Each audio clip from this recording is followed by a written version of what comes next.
You just heard Donald Trump call Prime Minister Modi a real fighter, tried once again to grab credit for the India-Pakistan ceasefire and somehow managed to sound both boastful and needy in the same breath. Only Trump can do that. But what's striking isn't Trump's predictable self-promotion. It's actually India's stoic pursuance of self-interest. And I'm not exaggerating, I'll tell you why. Because over the past few weeks, India has chosen not to respond to every erratic burst of praise, hyphenation with Pakistan, or patronizing jab from Trump. Instead, India, if you notice, has replied only when there's a clear moment of genuine outreach, like a birthday wish, making it clear that our foreign policy is not a function of American moods, sound bites, or electoral calculations.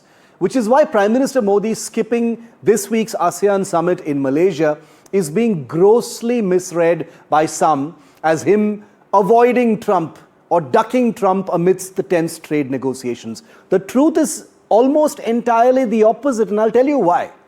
By not making a personal encounter with Trump a priority, India and Prime Minister Modi are sending a quiet, but in my view, unmistakable message that our diplomacy will proceed on our terms, not on the emotional roller coaster of another leader. Remember, Trump's visits to Japan and the ASEAN took the place of what could have been a Quad summit with India. You know the Quad, the alliance between India, Australia, Japan and the United States. So Modi's decision not to attend personally the ASEAN summit can just as easily be seen as India flexing back, reminding Trump and Washington that if the Quad isn't their top priority right now, neither is a photo op with the Indian Prime Minister. Everyone saw how Trump treated Shehbaz Sharif like his personal butler in Egypt earlier this month. Add to all this India's Hindustan Aeronautics Limited signing a major deal with Russia just this week to manufacture Sukhoi SJ-100 passenger jets in India for India's booming civil aviation market, and the message to America gets even louder.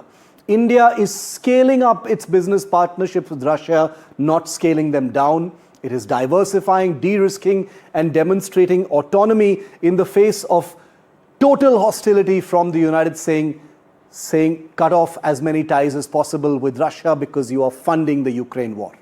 All this a month before President Putin, remember, arrives here in Delhi for his summit with Prime Minister Modi. But the real takeaway from Trump's latest loopy remark that you just heard is that India-US trade talks are very much alive. That's the big takeaway. That's the big breaking news.